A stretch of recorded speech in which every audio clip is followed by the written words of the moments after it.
Mesdames et messieurs, le décryptage de l'actualité, c'est tous les jours dans l'édito sur votre télévision Burkina Info. Alors pour ce numéro de l'édito avec notre éditorialiste du jour Ismaël Ouedraogo, nous reviendrons donc sur la crise qui prévaut du côté donc de la ville de Fadangouman. Une crise qui est due 9 membres des groupes d'autodéfense Kolwego et ce pour des actes de torture plutôt, on le rappelle, et de séquestration commis donc sur un présumé voleur de bœuf et son frère. Il faut dire que le mercredi dernier, des manifestants pro-Kolwego ont été interpellés et des centaines de vélos de moto saisis.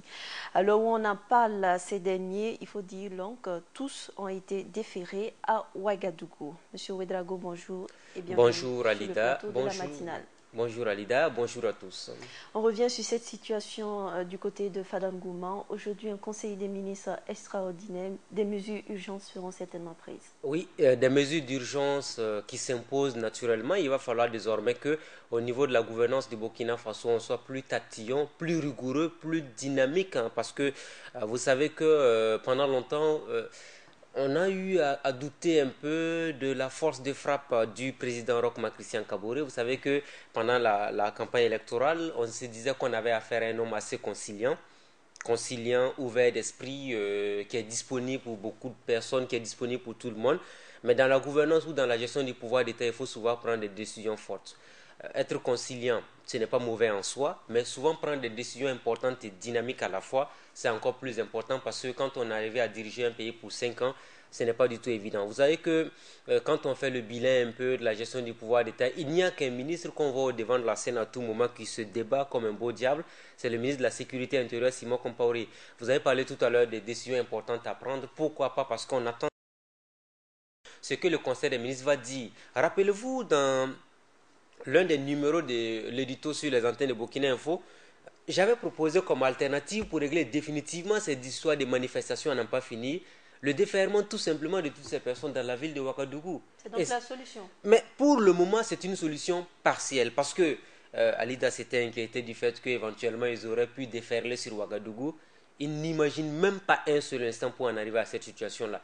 Je pense que la récréation est terminée et on ne devrait même plus appeler ces mouvements Korlewego. Il faut laisser tomber l'appellation Korlewego qui semble un peu restrictif un peu de cette image qu'on donne à ces différentes associations. Ce sont plutôt des mouvements d'autodéfense. Désormais, nous, on va parler de mouvements d'autodéfense. C'est un mouvement d'autodéfense qu'il va falloir travailler à réorganiser sur le terrain. Moi, je parle de réorganiser pourquoi? Réorganiser en les utilisant au mieux pour la police de proximité. Ça veut dire que malheureusement, ces mouvements ont été infiltrés par c'est ce qui nous revient de façon récurrente, par des délinquants ou des bandits de grands chemins qui avaient pour ambition, donc, ou habitude d'aller couper les routes, aller notamment s'adonner à des actes de banditisme et tout. Maintenant que ces messieurs-là, vous savez, qui ont commencé à infiltrer le mouvement Korlewego, ça devient encore une situation des plus difficiles. Et regardez un peu ce que cela donne. Il y a des noms, même quand on les prend, ça inquiète plus d'une personne quand on vous dit que quelqu'un se fait appeler Django.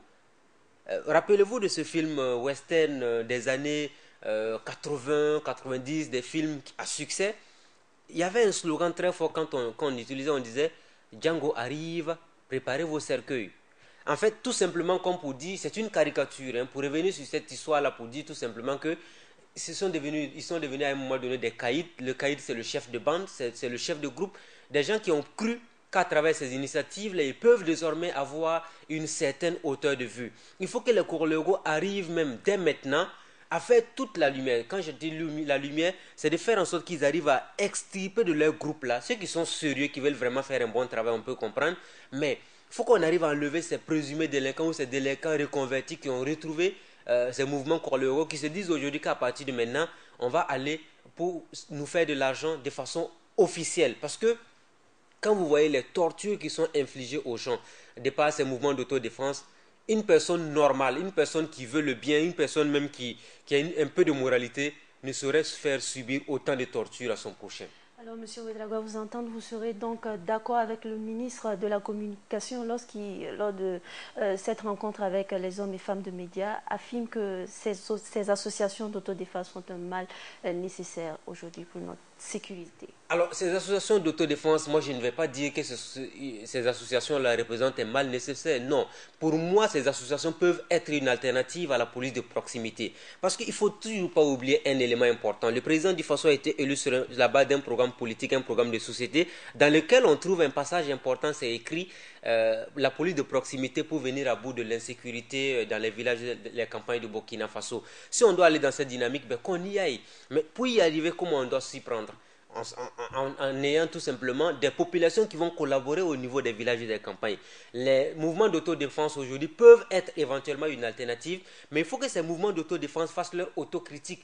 Et pour moi, leur autocritique importante aujourd'hui, c'est de faire en sorte qu'on se dise, dans notre association-là, il y a des gens qui ne sont pas de bonne foi. Il y a des gens qui sont de moralité douteuse. Il faut qu'on arrive à les extirper, les mettre de côté pour qu'on puisse avoir des gens sérieux qui vont servir pour la police de proximité, notamment dans le renseignement au niveau du ministère de la Sécurité. Parce que le ministère de la Sécurité a besoin des populations à la base pour passer au renseignement. Mais si on n'arrive pas à avoir ces personnes dignes de bonne foi, ça va être assez délicat à gérer. Alors, M. Ouédraogo, est-ce dit que le gouvernement a réagi tardivement pour faire face à ce problème qui a surgi juste après le coup d'État manqué? Ce n'est pas un problème nouveau en fait. Ce n'est pas un problème nouveau parce que les mouvements d'autodéfense ont toujours existé, mais c'est la tournure des événements qui inquiète plus d'une personne. Quand vous avez par exemple le mouvement de Burkinabé des droits de l'homme et des peuples, MBDHP, qui a été du reste la première structure à faire ressortir au grand jour cette actualité-là, qui a parlé de torture, de sévices corporels qui ont été, je dirais, donc administrés à des citoyens pour des histoires de vol et tout. Mais on est appelé à se poser des questions parce que l'État ne peut pas être partout. Moi, j'en conviens avec le ministre de la Sécurité intérieure ou le ministre de la Communication, ou voire avec le président du Faso, que l'État ne peut pas être partout. Parce que si on a au minimum 8900 villages, voire même 9000 villages au Burkina Faso, ça veut dire qu'on ne peut pas avoir, comme je le disais il y a environ 2 jours, des brigades de gendarmerie ou encore des commissariats de police un peu partout sur l'ensemble du territoire. Ça doit nous inquiéter quand même. Non, on n'a pas à s'inquiéter. Il n'y a pas de sécurité absolue dans tous les pays du monde. Dans aucun pays du monde, on est capable de sécuriser tout le monde. La sécurité, elle se fait par approche. Et l'approche, c'est la communication. Vous avez dans les pays développés, quand il y a un fait tout de suite, les gens sont très alertes, ils sont prêts à appeler les forces de défense et de sécurité. Mais chez nous, on ne collabore pas assez.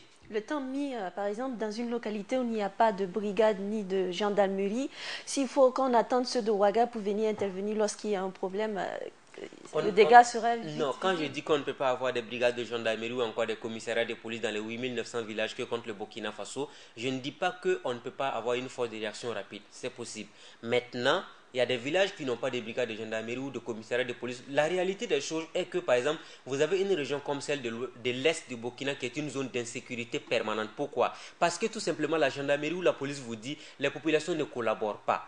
Les gens savent qui est voleur, qui est délinquant, qui fait quoi la nuit, mais ils refusent de dénoncer ces personnes-là. Si vous ne les dénoncez pas et ils vous empêchent de dormir tranquille, des mouvements d'autodéfense voient le jour et vous pensez que ce sont ces mouvements d'autodéfense qui représentent l'alternative, c'est une erreur d'appréciation. Alors, je reviens sur la question qui a été posée.